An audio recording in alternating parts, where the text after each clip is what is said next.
Hello guys, कैसे हैं आप लोग। तो आज हम लोग अपना कंटिन्यू करने जा रहे हैं क्लास। अभी हम लोग प्रॉब्लम्स ऑन जनरल सॉल्व कर रहे हैं और लास्ट जो हमने सॉल्व किया था वो क्वेश्चन नंबर 4 था और ये क्वेश्चन नंबर 5 है जो अब हम सॉल्व करने जा रहे हैं। ये सीबीएसई एग्ज़ाम से अडेप्ट किया हुआ क्वेश्चन है। आप लोग इसका स्क्रीनशॉट ले लीजिए या इसे आप कॉपी में लिख भी सकते हैं स्टॉप करके वीडियो को। इसमें 8 ट्रांजेक्शन्स हैं। अब मैं फॉलो नहीं करूँगा फॉर्मेट को, अब मैं सीधा आपको जनरल एंट्री लिखूँगा क्योंकि हमें फ़ास्ट मूव करना और सारे क्वेश्चंस को कवर करना है, इसलिए मैं फ़ास्ट मूव करूँगा। आप लोग सिर्फ इसे नोट डाउन कीजिएगा और ख़ुद से आप पीछे का नरेशन देख के नरेशन लिख सकते हैं और फॉर्मेट के हिसाब से खुद से आप एक बार और बनाइएगा। तो चलिए हम लोग अपना सॉल्व करना शुरू करते हैं। Question number 5, mister Omkar Nath starts a real estate agency business with a cash investment of ₹35,000।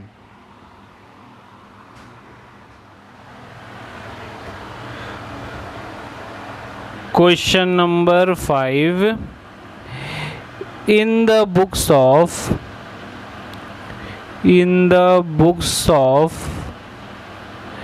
Mr. Omkar Nath, ये हमारा हेडिंग हो जाएगा। सबसे पहले हम लोग अपने, और ये जर्नल हो गया, डेट होता है कॉलम,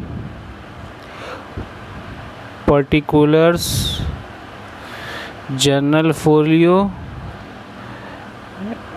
अमाउंट और अमाउंट डेबिट और credit.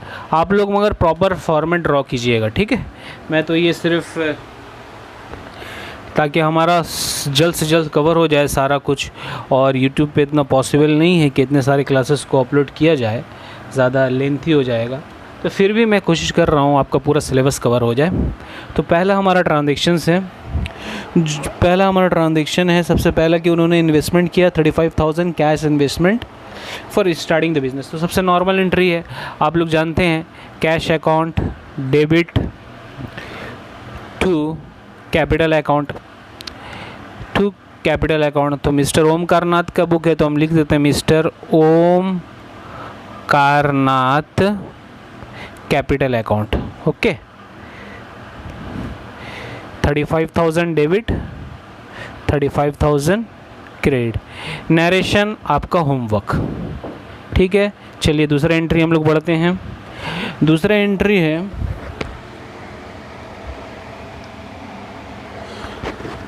Paid 3 months advance rent for office accommodation ₹2,100। 2100 रुपया उसने एडवांस रेंट पे किया है। तो एडवांस रेंट एक पर्सनल रेंट हम लोग देना लैंडलॉर्ड से रिलेटेड है। तो ये एडवांस रेंट जो हमारा है ना, ये पर्सनल अकाउंट का कैटेगरी में चला जाएगा और रिसीवर इसलिए डेबिट होगा। Advance rent account debit to cash account, कुछ नहीं बोला है तो यानी हमने कैश में दिया होगा। कितना रुपया है? 2,100। ये नया नरेशन है तो इसका मैं आपको बता देता हूँ हिंट। बीइंग नॉर्मल है, आप ट्रांजेक्शन का जो स्टेटमेंट है उससे ही बना सकते हैं। Being 3 months advance rent paid for office. तो आप लोग स्टेटमेंट से ही क्वेश्चन का आप बना सकते हैं अपना नरेशन। तो ये नरेशन हो गया।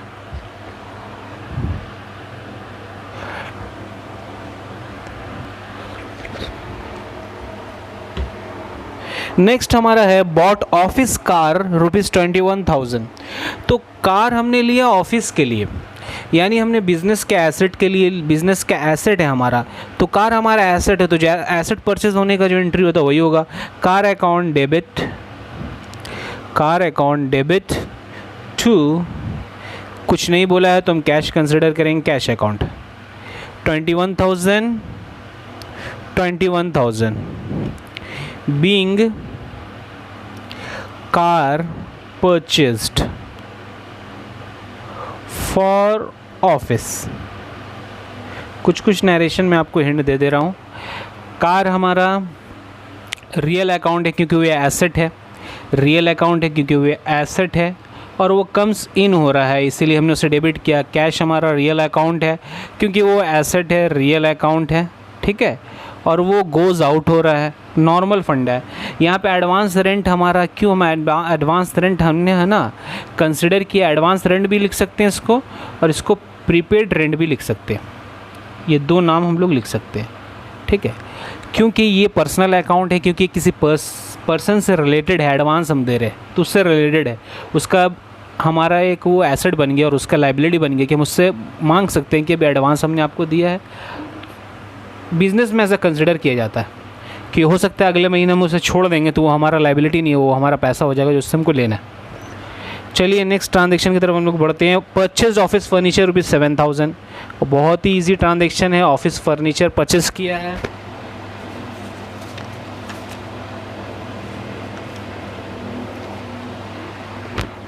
ऑफिस फर्नीचर परचेस किया है ऑफिस यूज़ के लिए, तो ये एक एसेट हो गया।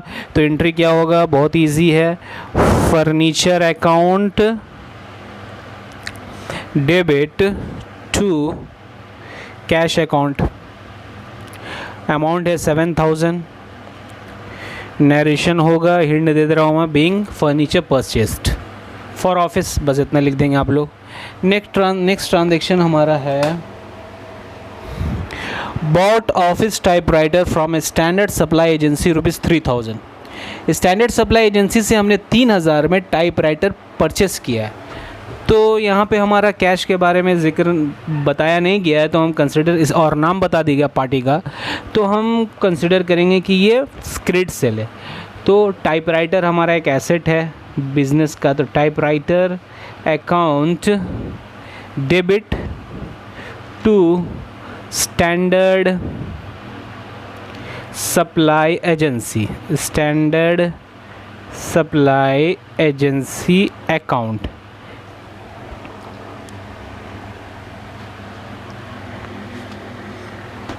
हमारा अमाउंट हो जा रहा है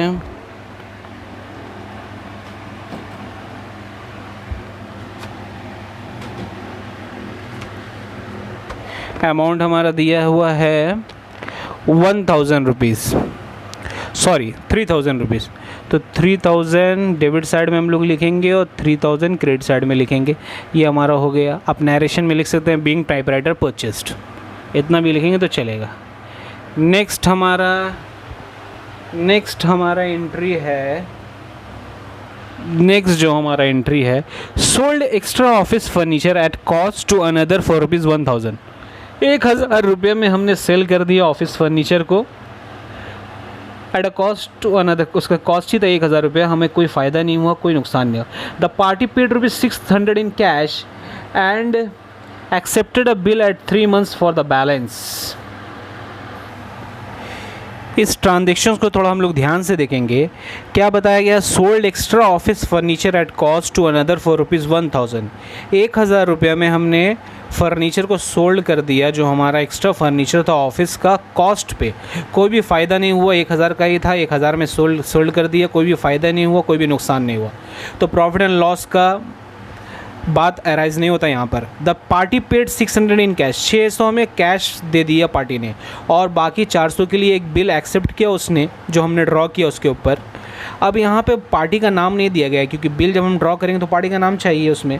अब नेक्स्ट में बता दिया है कि Amar paid amount of the bill at maturity, यानी कि जो बिल मैच्योरिटी पे अमर ने दे दिया, यानी ये अमर ही है जिसने परचेस किया था वो, क्योंकि बिल का पेमेंट उसी को करना है, तो ये अमर है। And Omkar Nath paid half the amount he owed to standard supply agency.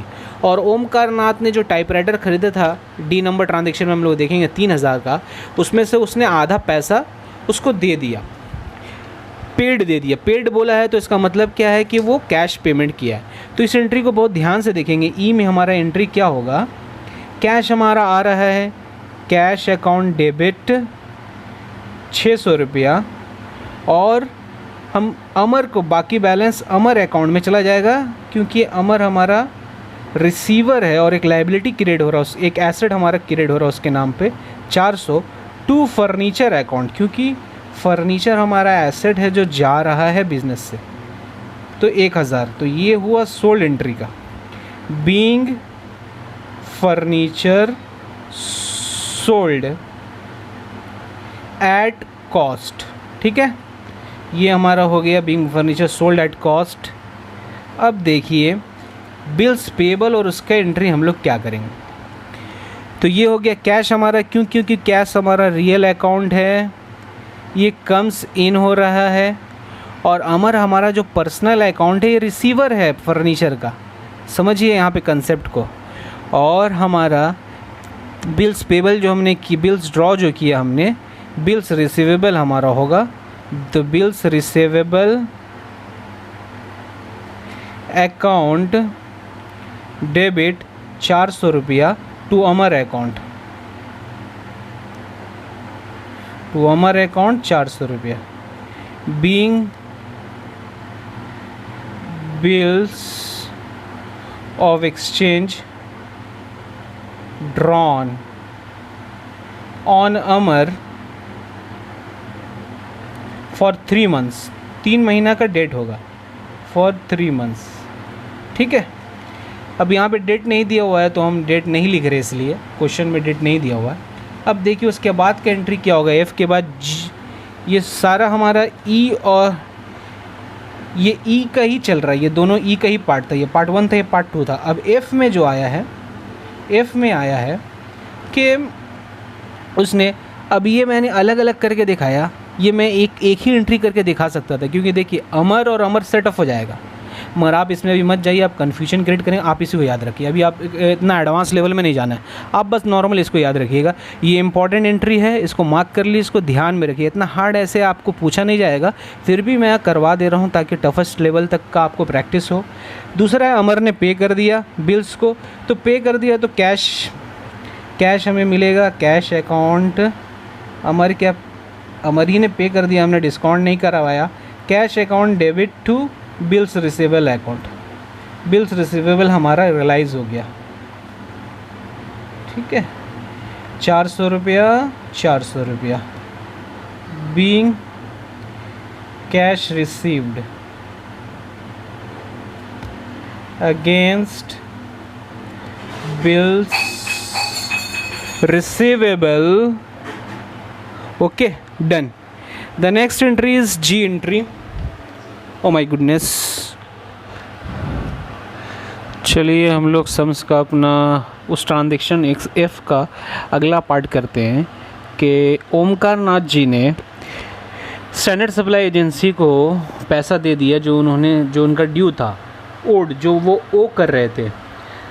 Paid half the amount he owed का मतलब जो वो उनका बाकी था, स्टैंडर्ड सप्लाई एजेंसी को देना था जो उनको। तो 3000 का टाइपराइटर हमने परचेस किया था, ट्रांजेक्शन नंबर डी में आप देख सकते हैं। तो उसका हाफ हो गया 1500 अमाउंट, यानी 1500 अमाउंट उन्होंने पे कर दिया। तो हम लोग एंट्री करेंगे स्टैंडर्ड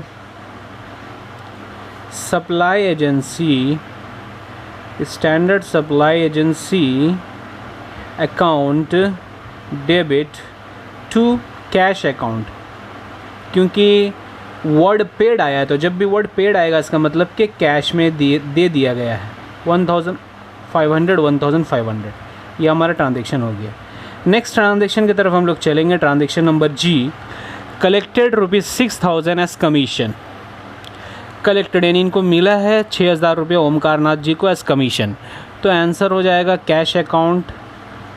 कलेक्टेड वर्ड आया, इसका मतलब कि उन्होंने कलेक्ट कर लिया है टू कमीशन अकाउंट। इनका एक कमीशन कहीं पे इनकम बन रहा था कमीशन के हेड में, तो उन्होंने वो कमाया है 6000 रुपया, वो उनको मिल गया है, कलेक्ट उन्होंने कर लिया, जाके वहाँ से ले लिया है।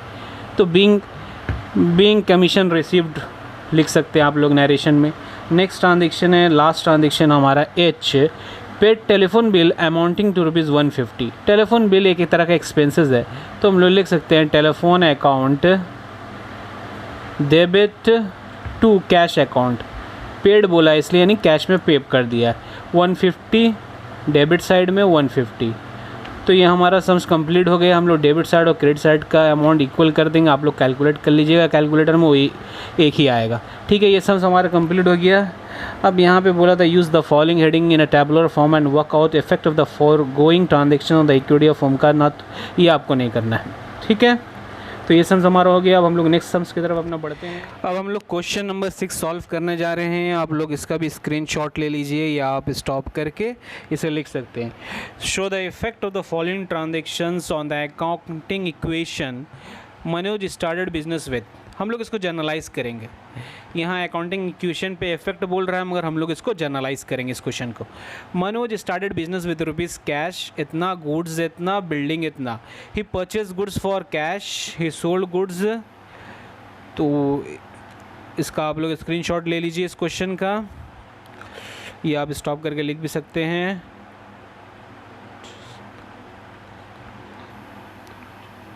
पंद्रह ट्रांजेक्शन है इस क्वेश्चन में और ये NCERT एग्ज़ाम से अडेप्ट किया गया क्वेश्चन, बहुत ही अच्छा क्वेश्चन है। चलिए अब हम लोग इसको सॉल्व करते हैं।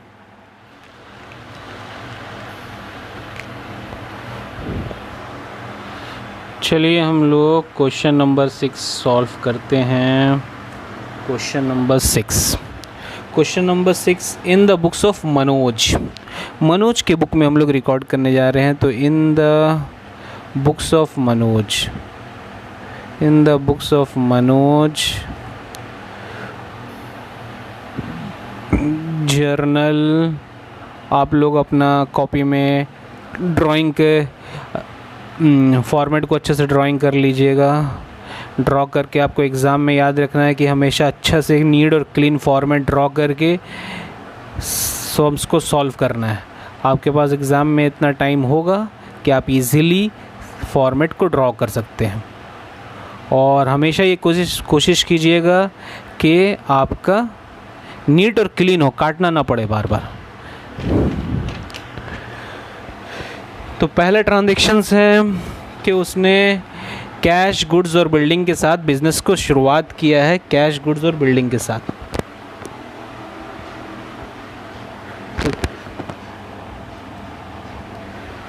कैश हमारा है 2,30,000, गुड्स है 1 लाख और बिल्डिंग है 2 लाख। तो हमारा जनरल एंट्री बन जाएगा number 1, cash account debit. Goods है तो हम परचेस अकाउंट लेंगे, परचेस अकाउंट डेबिट,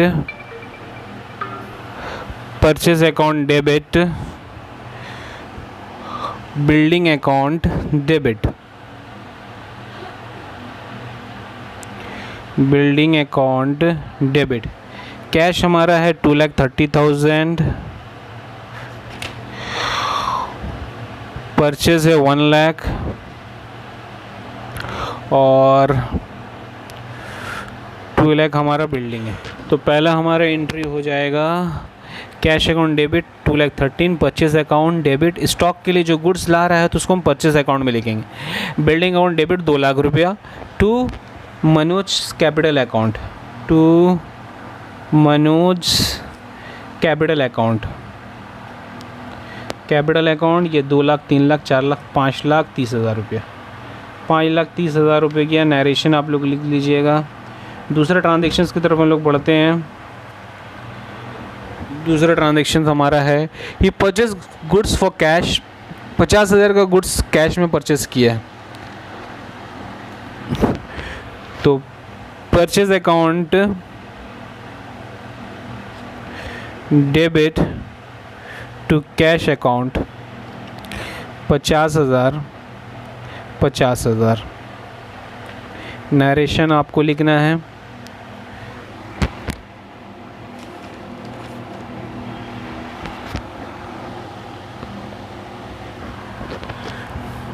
तीसरा एंट्री है हमारा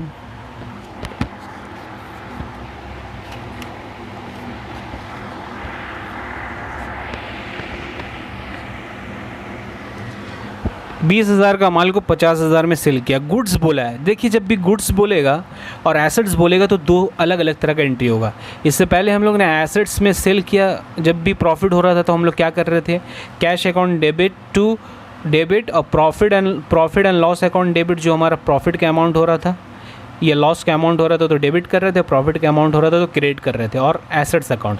मगर यहाँ पे हम सेल जब होगा, जब भी बोलेगा कॉस्टिंग ऑफ गुड्स 20,000 का 50,000 में सेल किया है, तो यहाँ पे हमको क्या करना है, प्रॉफिट एंड लॉस में ट्रांसफ़र नहीं करना है, क्योंकि सेल और परचेज़ में वो चीज़ इंक्लूडेड होता है और वो automatically profit and loss account में उसका इफेक्ट आ जाता है। तो आपको ये ध्यान रखना है।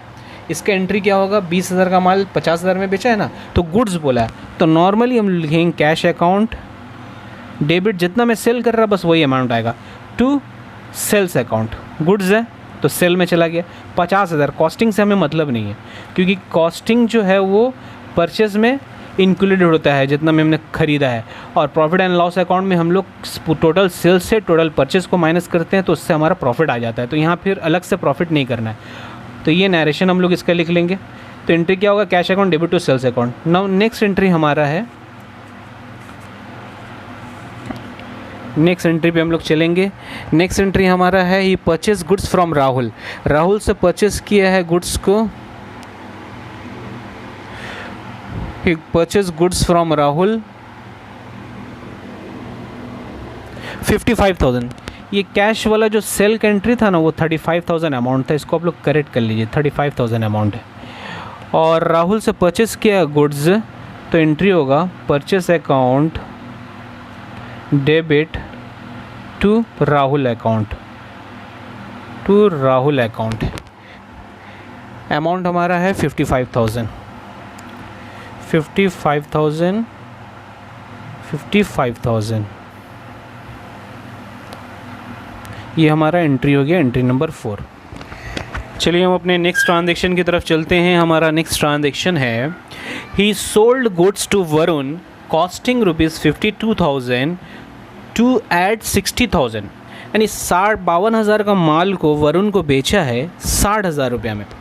तो गुड्स बोला है, तो हमें ये ध्यान रखना है कि गुड्स जब बोला है तो हम नॉर्मल सेल्स की एंट्री करेंगे, प्रॉफिट एंड लॉस अकाउंट में कुछ भी ट्रांसफ़र नहीं करेंगे, क्योंकि वो ऑटोमेटिकली सेल और परचेज से सेट ऑफ होकर आ जाएगा हमारे प्रॉफिट एंड लॉस अकाउंट में। तो हमारा एंट्री होगा sold goods to Varun, credit पे किया है, वरुण को सोल किया है, क्रेडिट पे किया है, तो हमारा एंट्री हो जाएगा Varun account debit to sales account. Varun हमारा पर्सनल अकाउंट है और वो रिसीवर है, इसीलिए हमने उसको डेबिट किया, और सेल्स हमारा इनकम है, नॉमिनल अकाउंट, इसलिए हमने उसको क्रेडिट किया। तो ये हमारा एंट्री हो जाएगा क्रेडिट सेल्स का 60,000, 60,000। नेक्स्ट हमारा एंट्री है, ट्रांजैक्शंस है, transaction number 6, he paid cash to Rahul in full settlement. Rahul को उसने पैसा दिया, मनोज जी ने 53,000। राहुल से हमने परचेस कितना किया था, 55,000 का परचेस किया था, और उसको 53,000 पैसा हमने दिया। तो हमारा एंट्री क्या होगा इस केस में, राहुल से हमने परचेस किया था क्रेडिट में गुड्स,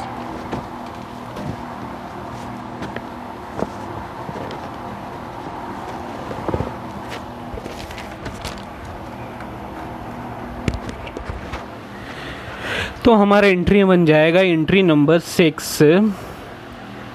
राहुल को हम पेमेंट कर रहे हैं, तो राहुल अकाउंट डेबिट 55,000 बैलेंस था, उसको हम दे रहे हैं 55,000 से हम डेबिट कर देंगे।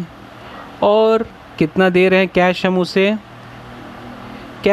दे रहे हैं 53,000, और हमें वो फुल सेटलमेंट, जब भी फुल सेटलमेंट वर्ड आएगा ट्रांजैक्शन में ना, तो आपको ध्यान देना है कि उसमें डिस्काउंट छिपा हुआ जब भी फुल सेटलमेंट आएगा, यानी तो आपको पीछे देखना है कि कितना हमने राहुल से परचेस किया है, कितना अमाउंट का कितना पेमेंट कर रहे हैं। तो मैंने अभी पीछे देखा तो पता चला मुझे 55,000 का हमने उससे परचेस किया और 53,000 हमने उसे पेमेंट दे रहे हैं, और ये फुल सेटलमेंट हो गया, उससे तय हो गया कि इतना ही हमें पे करना है, यानी 2,000 रुपये का हमें डिस्काउंट मिला है, जो कि हमारा एक गेन है।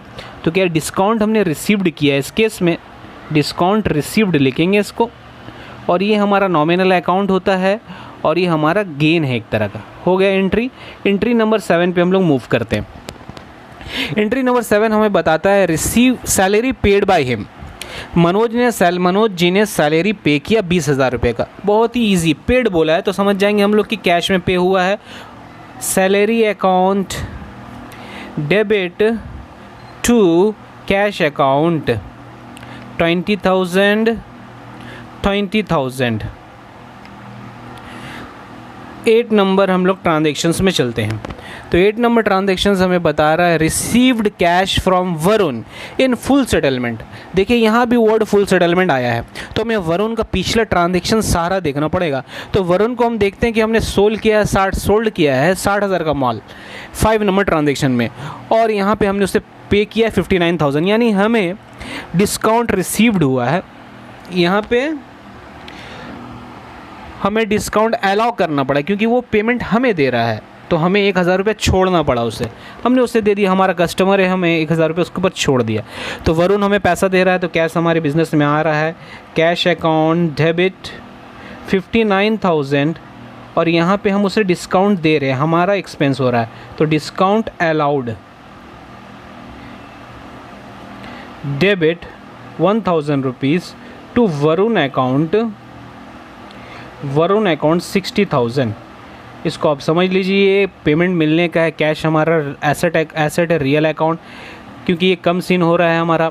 डिस्काउंट अलाउड हमारा एक्सपेंसेस है, नॉमिनल अकाउंट डेबिट हो रहा है, और वरुण हमारा गिवर है, पर्सनल अकाउंट, इसलिए क्रेडिट हो रहा है। नंबर 9 एंट्री नंबर 9 में बता रहा है रेंट आउटस्टैंडिंग 3,000 रुपया रेंट हमारा आउटस्टैंडिंग है, उसका ड्यू एंट्री पास करना है। जब भी ऐसा बोले ना तो इसका मतलब हम लोग क्लोज कर रहे हैं, ड्यू एंट्री पास कर रहे हैं, अभी पेमेंट नहीं किया है। तो रेंट हमारा एक खर्चा है, rent account debit 3,000 to outstanding rent account 3,000, ये हमारा ड्यू है। इसमें नरेशन लिखेंगे बीइंग रेंट आउटस्टैंडिंग, यानी बाकी है। ये हम लोग क्लोज करने के लिए एंट्री पास करते हैं, हमने दिया नहीं है फिर भी हम ऐसे एंट्री पास कर सकते हैं। ये देखिए रेंट हमारा डेबिट हो रहा है क्योंकि रेंट हमारा एक्सपेंसेस है, और ये हमारा एक्सपेंसेस है, और ये नॉमिनल अकाउंट इसलिए डेबिट हो रहा है। आउटस्टैंडिंग रेंट किसे रिफ़र करता है कि ये रिफ़र करता है किसी पर्सन को जिसे हमें पैसा देना है रेंट का, जो हमारा लैंडलॉर्ड है उसके, तो ये उसको रेफ़र करता है, इसीलिए ये पर्सनल अकाउंट है, और ये यहाँ क्रेडिट हो रहा है क्योंकि ये पर्सनल अकाउंट है। ये यहाँ पे आपको समझना ये है कि आउटस्टैंडिंग रेंट क्रेडिट क्यों हो रहा है।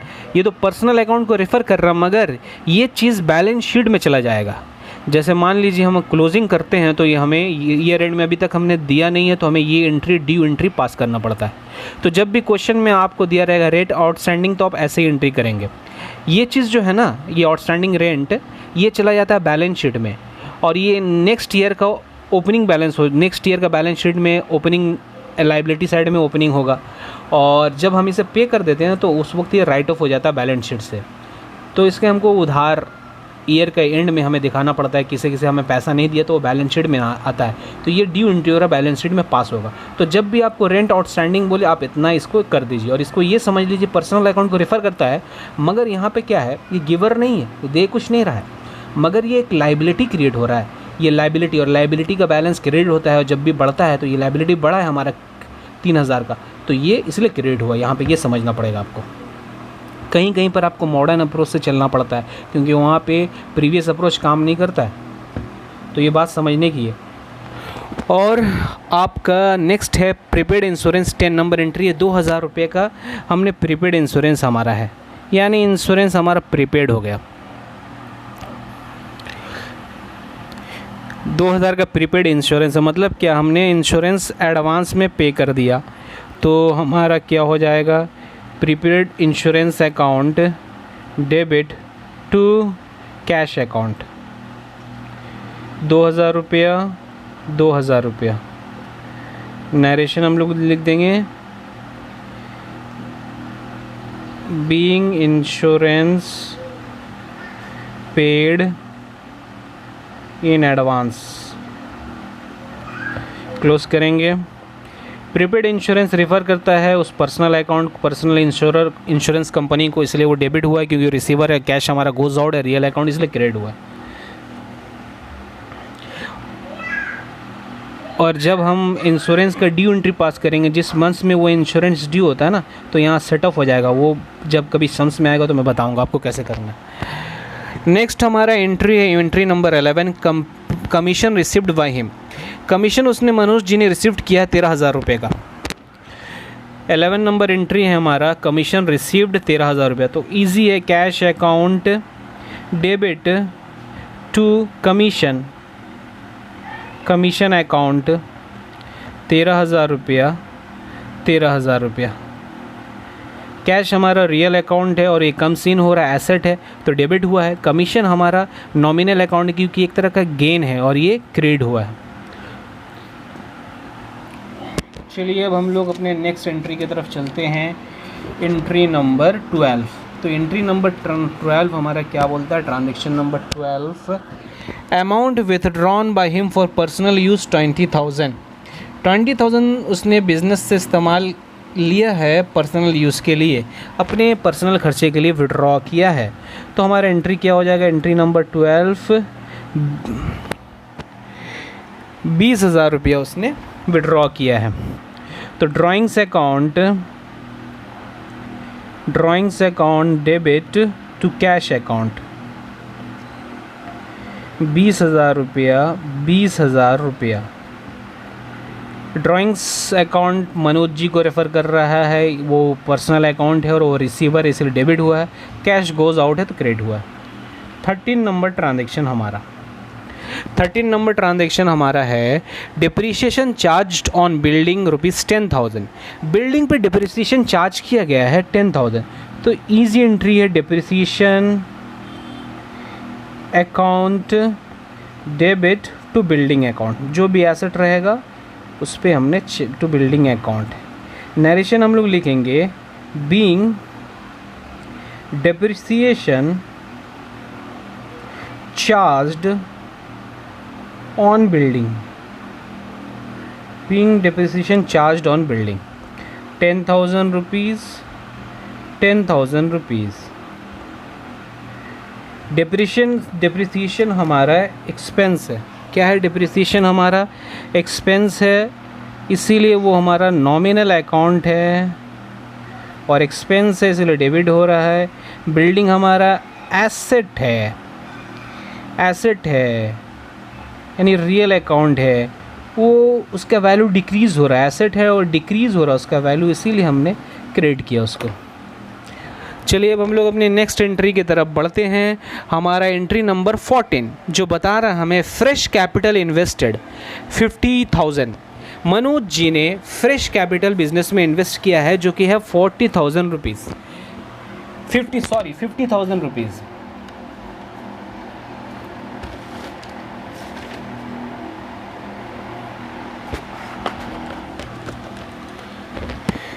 एंट्री नंबर हमारा 14 है। मनोज जी ने फ्रेश कैपिटल इंट्रोड्यूस किया है बिज़नेस में 50,000 रुपये का।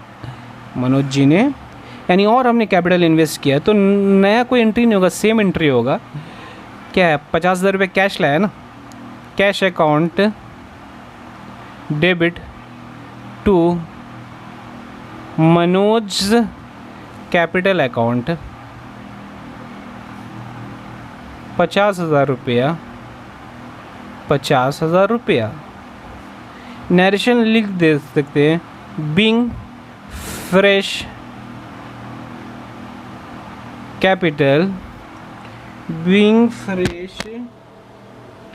Capital invested.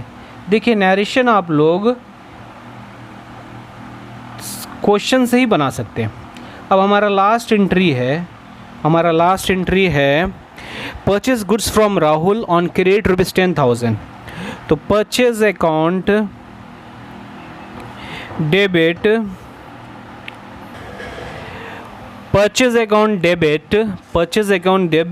To Rahul account. Rahul से हमने क्रेडिट में माल परचेज किया 10,000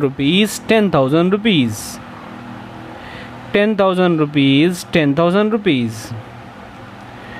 ये हमारा सम्स कंप्लीट हो गया। Okay bye.